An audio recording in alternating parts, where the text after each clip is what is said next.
Hey team, welcome to another Building Better Baseball timeout. And in today's timeout, we're going over batting rules and all the rules that have to do with batting and hitting. We're going to go over everything from being in the hole all the way to the at-bat and all the rules with the at-bat, and then even after you hit.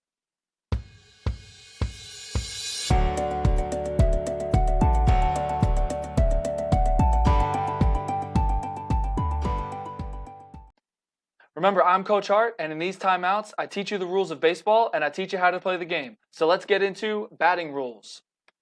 So we're going to first start off with being in the hole or on deck and what that means. So being in the hole, all that means is you are 2 spots away from batting. So being on deck means that you're 1 spot away from batting. And usually when you're on deck, you're standing outside of the fence getting ready to bat. And there's usually a circle on the field that you can stand in, and that's called the on deck circle. The purpose of these 2 spots are to prepare to hit. So when you're in the hole, you're getting all your stuff ready, you're getting your helmet on, you're getting your batting gloves and your bat all ready to hit. When you're on deck, you are practicing your swings, you're looking at the pitcher, you're getting the situation in the field, and these 2 positions, as I said, is just to prepare to hit. The only player that's allowed outside of the dugout is the on-deck batter. So when you're in the hole, you have to be inside the dugout. The only person who's allowed to be outside of the dugout is on deck. Going into the batter's box. The batter's box is normally 6 feet long and 4 feet wide and 6 inches from home plate. So the length is usually 6 feet, the width is 4 feet, and it's usually 6 inches from home plate on both sides. Now, this is just a standard batter's box, what it's supposed to be. Obviously, batter's boxes are drawn with chalk every game, so they could be different every game, but this is the standard size of a batter's box. The batter is entitled to the entire box and can stand anywhere inside. So the batter can stand all the way up front, all the way in the back, over here, over here. The batter is entitled to stand in the box wherever they want when they're hitting. The batter must be inside the box to hit the ball. So when the batter hits the ball, both feet must be inside of the box. So let's say that the batter is going all the way up to the front of the box because there's a slow pitcher. If they swing and they hit the ball and their front foot goes outside of the box, then they are out. That is a dead ball. They are out. They have to keep both feet in the box the whole entire swing through the hit and everything for it to be a legal hit. And that goes for any part of the box. They can't be on the outside, on the inside, in the back. Both feet have to be in the box the entire time in order for it to be a legal hit. If they do step out on the hit, then they are out. Calling time for the batter. So the batter is allowed to ask for time at any point except when the pitcher starts to pitch. So at any point before the pitcher starts to pitch the ball, before the pitcher starts their motion, the batter can call time and step out and fix anything or get ready, get mentally ready, take a breath, step back in. But when the pitcher starts to pitch the ball, when they start their motion, the umpire will not give you time because the motion has already been started.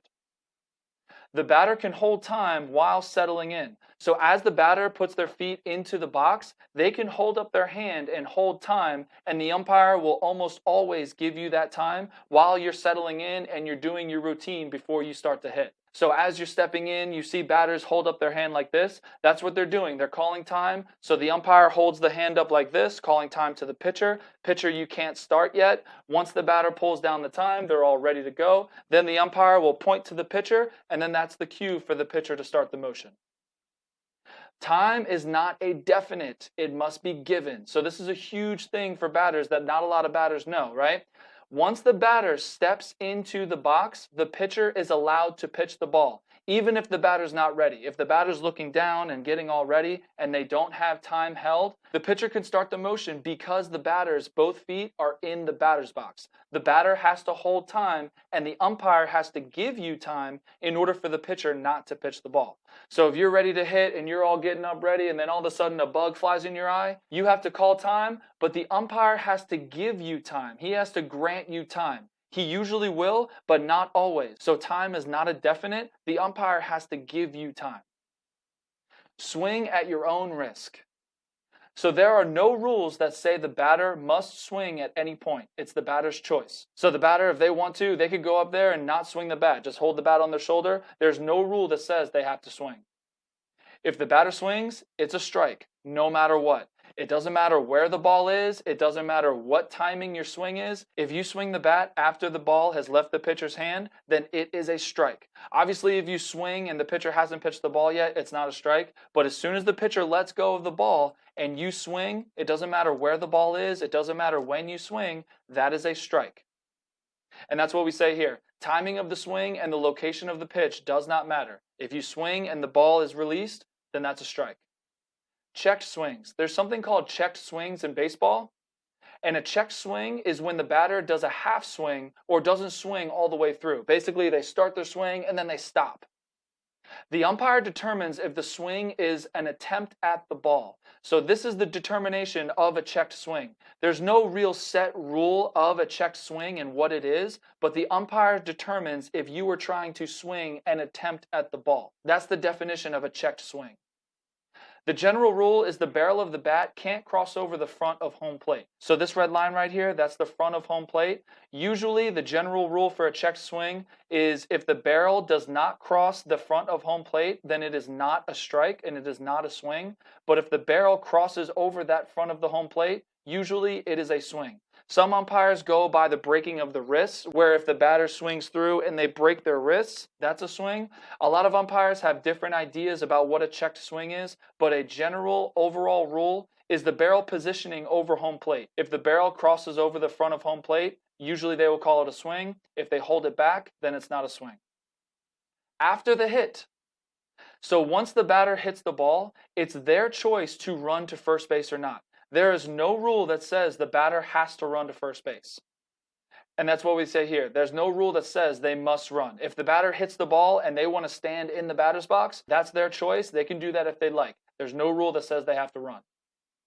After the ball is hit, the batter must drop the bat before running to first base. So you're not allowed to run to first base with the bat in your hand. You have to drop it, just like in this picture, before you run to first base. And going back to the rule of not running, obviously you want to be safe after you hit the ball, so nearly 100% of runners run to first base. But there are certain situations where you might start running, and if the strategy of the game calls for it, you could stop. Some players stop in the middle of the first baseline before getting to first base to make the defense run to them and tag them out as strategy, because maybe there's other players on base and they want them to get safely to the other bases, and it'll take a long time for the defense to run at them and tag them rather than running to them and giving them a quick tag. So that could be a strategy that you see some players do when they stop in the middle of the baseline. Thanks for taking the time out with Building Better Baseball. Remember, I'm Coach Hart, and in these timeouts, I teach you the rules of baseball and I teach you how to play the game. If you like what you saw, please hit that subscribe button. Please hit that like button. It'll really help out the channel. And again, thanks for taking the time out with Building Better Baseball. I'm Coach Hart, and I'll see you in the next timeout.